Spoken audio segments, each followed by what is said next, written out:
The next one, we've got find the probability that the length of the fish is between 7 and 15 inches. So we'd still start out the same way, starting out by drawing a picture or a curve, a normal curve. Except for this time, we still have the same mean because this is part 2. So we would draw our mean in the middle, just like before, of 10. We'd copy down our standard deviation, which is still the same, which is still 2. Except for we have 2 new values. We have 7 and 15. We were already using 7 down here.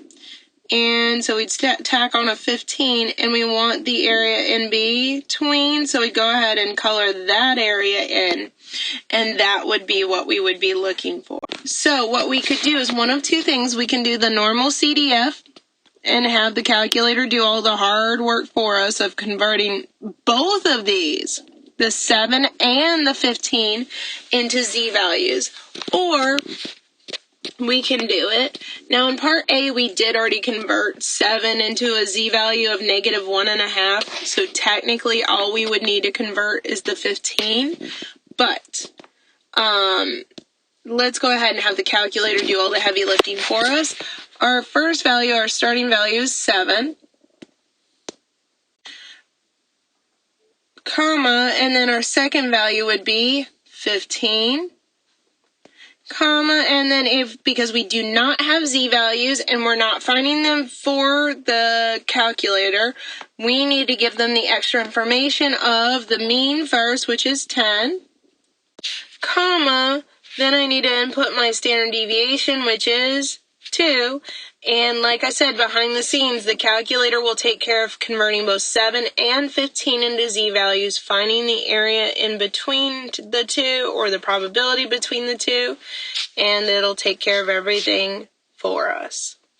So notice, using our calculator, if we type it in this way, we get a probability of 0.927, depending on how you're told around, and that would be our final answer if they wanted it just as a probability.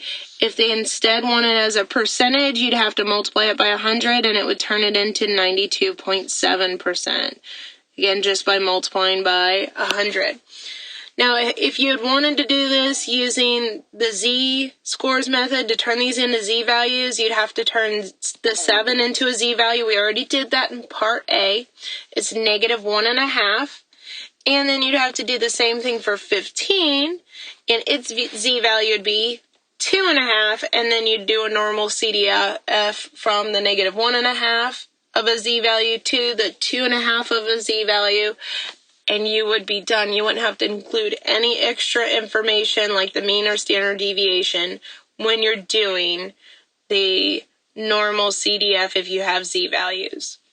Continuing along, looking at the next example, we have SAT math scores are normally distributed with a mean of 519. So let's start there by drawing our graph. They're telling us our mean is 519. So I can draw my normal curve because we're normally distributed. They tell me the mean, that's what goes in the middle, is 519. They also tell me my standard deviation is 115. So that's my sigma is 115. And my scores I'm looking at are the ones that are less than 500. So our 500 is a little bit to the left, a little bit smaller than the mean, so we'll go ahead and put that in. And because they say less than, remember less than means to the left. So now I can do my normal CDF. I have all the information I need. So I can go ahead and get started with my normal CDF. We have to give it a starting value first if we're doing our normal CDF. Well, remember that this graph starts off by going off forever towards -infinity. So on this side, we'll actually use a -10⁻⁹ instead of a -infinity. Comma, then we'll stop it where our graph, our probability stops, our area stops at 500. Because we do not have z-values, once again, we have to give a tiny bit of extra information. We need to give the mean and the standard deviation. We always have to give our mean first, which was 519, comma, then we'll give our standard deviation, which was 115, and we'll close that off, and behind the scenes, the calculator will go ahead and find out what the 500 is as a z-value.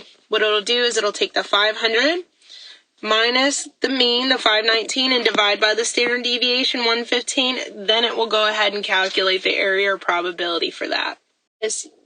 Notice, using our calculator, what we get if we plug in this normal CDF is we get a probability of, let's see, of 0.4343. So, be careful. This gives us a probability or area. They ask for a percentage, which means I still need to multiply this by 100 to get a percentage. And the percentage I'll get is 43.43%. And let's see, moving along, let's take a look at Part B. In Part B, we have if 1,500 SAT math scores are randomly selected, about how many would you expect to be greater than 600? So we'll start out with the same picture. We'll start out with drawing our standard normal curve with our mean in the middle. Remember, our mean for our SAT scores was 519. And our standard deviation was 115. We'll just copy that down. And they are specifically asking in this one about scores being greater than 600. So 600 somewhere down here, and we want greater than, which means to the right, things that are bigger than 600. So we'll start off the same way by finding out what this area or probability is first. So we'll start off by completing our normal CDF, which starts at 600. However, it does continue on forever towards infinity. Remember, when we're continuing towards infinity, we use a positive 10 to the 99th as our n value. And we're going to have the calculator do the hard part of converting this value into a z-value, so we need to give it the mean, which is 519. Followed by the standard deviation, which is 115. And then we'll close off everything and have the calculator do all the heavy lifting for us, and let's see what we end up with. So notice, according to the calculator, when we run our computation, we get a probability of, let's see, 0.2406, which if we were asked to find a probability, we would be done, but that is not what they quite asked for. They said if 1,500 math scores are randomly selected, how many would land in this group? So I still have to do one more thing. I need 1,500 to go in that. Out of the 1,500, I need to figure out how many are going to fit in this group. We know the probability of you fitting in that group is 0.2406. So what I need to do is take 24% or 0.24 of the 1,500 total people I have. So I need to take my original number and my probability I just found and actually multiply those two and see how many of the 1,500 actually land in that section. So 1,500 times our 0.24, and let's see what that gets us and tells us how many people will land in that upper section of having an SAT score greater than 600. And what happens when you multiply those two out, you get 360.